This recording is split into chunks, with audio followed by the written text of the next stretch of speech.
ছেলেদের খেলাধুলা চিরকাল চলবে, চলেছে চলবে, আমরা ছাড়বো না। কেন মাঠে কি করা হচ্ছে? মাঠে কুড়িয়ে তেড়ে দখল করছে। কারা দখল করেছে? শিউলির লোক। কি বলছে? ওরা বলছে আমাদের জায়গা। তো জায়গা তো কার আমরা চিনি নেই, আমরা জানি নেই। আমাদের পূর্বপুরুষের লোক খেলে খেলে আসছে, খেলেছে, খেলবে। কতদিন দেখছেন মাঠ খেলা হচ্ছে? যা বদি আইছি তা বদি দেখছি, আমরা এসে থেকেই দেখছি। এখন কি দেখছেন? এখন এই তো কুড়োয়া তাড়া বন্ধ খেলা। কি বলতে বাচ্চারা? বাচ্চারা বলছে আমরা কোথায় খেলবো, কান্নাকাটা করছে, কোথায় খেলবো, কোথায় জায়গা পাবো। আমাদের দীর্ঘদিন বাপ ঠাকুর দাদারা খেলে আইছে, তাহলে আজ আমরা কোথায় জায়গা পাবো খেলতে? আমাদের জায়গার কেন অসুবিধা হবে? আমাদের যেমনি মাঠ আছে তেমনি থাকবে। আপনারা মাঠ কি দখল হতে দেবেন না?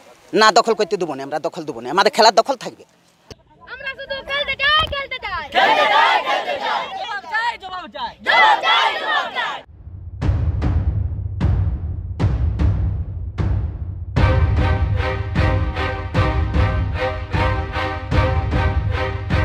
এই মাঠ শিউলিপাড়ির কুণ্ডুরা দখল করে নিচ্ছেন এবং ওরা মাপ করে আর জেসিবি দিয়ে আপনার মাঠটাকে নষ্ট করে দিয়েছে। মাঠটাকে নষ্ট করে দিয়েছে, খেলার মাঠ হিসাবে ছেলেরা খেলতে পারছে না এবং ছেলেরা সব মানে অচল হয়ে যাচ্ছে। ছেলেরা খেলার জন্য খুবই আকুল বিকল হয়ে ছুটে বেড়াচ্ছে যাতে আমাদের মাঠ ফিরে পায়।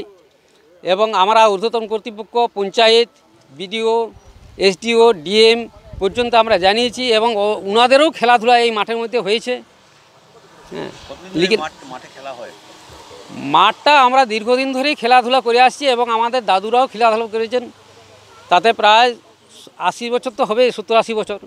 তার আগে জঙ্গল হিসাবে ছিল, ওনারা পরিষ্কার করেছেন এবং পরিষ্কার করে আপনার এটা খেলার মাঠ তৈরি করেছেন। তখন উপকার কে কে পেয়েছে?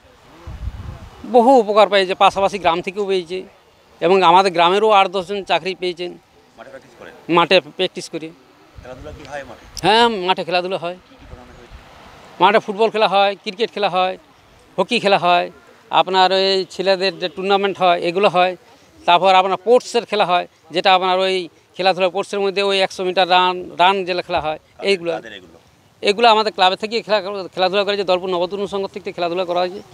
70-80 বছর ধরে এখানে ফুটবল খেলা হচ্ছে। এই আশেপাশে গ্রামের ছেলেমেয়েরা এখানে আসে, সকাল ভোরে দেখবেন প্র্যাকটিস করতো। তারা আজকে ফোর্স লাইনে, সমস্ত ফোর্স লাইনে তারা চাকরি করছে। আমাদের এটা খুব আনন্দ, ভালো লাগে যে পাশাপাশি গ্রামের ছেলে বলছে দেখ তোদের মাঠে প্র্যাকটিস করেছিলাম বলে আমরা আজকে সরকারি জব পেয়েছি, কেউ ফোর্স লাইনে গেছি, কেউ পুলিশ হয়েছি, কেউ সেবিকে কাজ করছি। এই মাঠটা যদি না থাকে আমাদের খুব মানে খারাপ হয়ে যাবে। তো মানুষ এখানে প্র্যাকটিস করতে আসে। আমাদের এখানে সকাল ভোর থেকে দেখবেন শয়ে শয়ে ছেলে মেয়ে এখানে প্র্যাকটিস করে। এখানে পুলিশ প্রশাসন খেলা করিয়েছে, পুলিশ প্রশাসন এখানে ট্রেনিং করিয়েছে। আপনারা খোঁজ নিয়ে দেখবেন রিসেন্টলি যে সম্প্রীতি কাপ হয়েছে, আগেকার যে কর্তৃপক্ষ, পুলিশ কর্তৃপক্ষ ছিলেন তারা খেলা করিয়েছে। কিন্তু এখনকার আমার একটা দুঃখ লাগে যে একটা খেলার মাঠ এখনকার যে প্রশাসন আছেন, যারা দায়িত্বে আছেন, তারা কিভাবে দাঁড়িয়ে থেকে এটা করতে দিলেন না? তারা নাকি প্রশাসন বলছে নাকি তারা এই মাঠটা যাদের তারা দখল পেয়েছে, না কিভাবে পেয়েছে, না এখানে চাষ হয়। তা আমার সত্যি হাস্যকর লাগে যে কখন চাষ হয়েছে। আজকে পুলিশের খবর লোক মোটামুটি 15-20 বছর ধরে যারা প্রশাসনে ছিলেন তারা এখানে এসে প্রাইজ বিতরণ করেছেন এবং তারা খেলা করিয়েছেন। তারা কি করে এখানে চাষ হয়?